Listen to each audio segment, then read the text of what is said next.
Hi friends, welcome to சமையல் உலகம். நாம் இன்றைக்கி பார்க்க போகிறது ரவா பனியாரம். ரொம்பவே சூப்பராக, சிம்பிளாக, ரொம்ப டேஸ்ட்டாகவும் செஞ்சிடலாம். ரொம்ப குயிக்காக டேஸ்ட்டாக செய்யலாம். எப்படி செய்யலான்னு பார்க்கலாம் வாங்க. இதுக்கு ஃபஸ்ட்டு நம்ம 1 கப்பு ரவா எடுத்துக்கிறோம். அதே அளவு 1 கப்பு மைதா சேர்த்துக்கோங்க. ரெண்டுமே ஈக்குவலாக இருக்கணும். அடுத்து வந்து நம்ம இதில் வந்து 1/4 ஸ்பூன் வந்து சோடா உப்பு சேர்த்துக்கிறோம். அதாவது பேக்கிங் சோடா தான். அதை சேர்த்துட்டு ஒரு தடவை நல்லா மிக்ஸ் பண்ணிட்டு அப்படியே தனியாக வச்சுக்கோங்க. அடுத்து நம்ம அடுப்பில் ஒரு பாத்திரத்தில் 1 கப்பு வெல்லம் சேர்த்துக்கிறோம். அடுத்து வந்து அதே அளவு 1 கப்பு தண்ணி சேர்த்துக்கிறோம். இது வந்து வெல்லத்தை கரைக்கிறதுக்காக தான். அது கூட வந்து 2 ஏலக்காவும் வாசனைக்காக தட்டி சேர்த்துக்கிறோம். ஏன்னா சேர்த்து வடிகட்டிக்கலாம். அதோட அதில் கரையும் போதே அந்த வாசனை நல்லா கலந்து மிக்ஸ் ஆகிடும். அதுக்கு தான் ஏலக்காவையும் இதிலே நம்ம சேர்த்துருக்கோம்.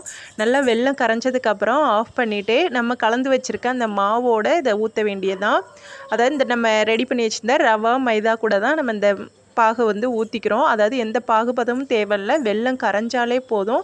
இப்போ அதை வந்து இதோட சேர்த்து நல்லா மிக்ஸ் பண்ணிக்கிறோம். நம்ம எடுத்த அந்த 1 கப் வெல்லம், அந்த 1 கப் தண்ணி இதில் சரியாக இருக்கும். இருந்தாலும் வந்து நம்ம பனியாரம் ஊற்றும்போது ரொம்ப திக்காக இருக்கக்கூடாது, கொஞ்சம் தண்ணியாக இருக்கணும். அதுக்காக நம்ம கொஞ்சம் மறுபடியும் தண்ணி சேர்த்துட்டு நல்லா வந்து கொஞ்சம் ஊற்றுனா தோசை மாவு பதத்துக்கு இருக்கணும், அந்தளவுக்கு ரெடி பண்ணிக்கோங்க. இது மாதிரி ரெடி பண்ணிவிட்டு ஒரு 10 நிமிஷம் அப்படியே வந்து ஊற விட்டுருங்க. நல்லா ஊறி இருக்கும். ஒரு 10 நிமிஷம் கழித்து எடுத்து பார்த்தோம்னா நல்லா ஊறி இருக்கும். இப்போது நம்ம அந்த ஊறினதுக்கப்புறம் எடுத்து பார்க்குறோம். அதாவது ஊற்றுற மாதிரி இருக்கணும். இந்த அளவுக்கு ஊற்றுற மாதிரி இந்த கன்சிஸ்டன்சி இருக்கணும். அவ்வளோதான். அடுத்து நம்ம எண்ணெயை காய வச்சுட்டு அதில் ஒன்று ஒன்றா ஊற்றி எடுக்க வேண்டியதான். ஒரு குழிக்கரண்டி அளவு எடுத்து அப்படியே ஊற்றிட்டு நம்ம வந்து மேலே வந்து எண்ணெய் படுற மாதிரி எடுத்து ஊற்றிட்டு பெரட்டி எடுத்தோம் அப்படின்னா சூப்பரான ரவா பனியாரம் தயாராகிடும். பாருங்கள், நல்லா வந்து உப்பி வருது. அதே சமயம் நல்லா செவந்து சூப்பரான ஒரு ரவா பனியாரம் கிடச்சிரும். ரொம்பவே சூப்பராக ஒரு ஈவினிங் டைமில் டீ போடுற நேரத்துக்குள்ள சூப்பராக டேஸ்ட்டாக செஞ்சிடலாம். குழந்தைங்களும் விரும்பி சாப்பிடுவாங்க.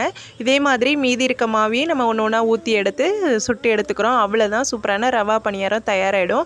கண்டிப்பாக இதை நீங்கள் வந்து செஞ்சு பாருங்கள். செஞ்சு பார்த்துட்டு எப்படி இருக்குன்னு லைக் பண்ணுங்கள், கமெண்ட் பண்ணுங்கள், ஷேர் பண்ணுங்கள். அதோடு நம்ம சேனல் இப்போ தான் வரீங்க அப்படின்னா கீழே இருக்க சப்ஸ்கிரைப் சப்ஸ்கிரைப் பட்டனும் அப்படியே பெல் பட்டனையும் அழுத்திக்கோங்க. அப்போ தான் நான் போடுற ஒவ்வொரு வீடியோ உங்களுக்கு உடனுக்குடனே நோட்டிஃபிகேஷனில் வரும். Okay, thank you.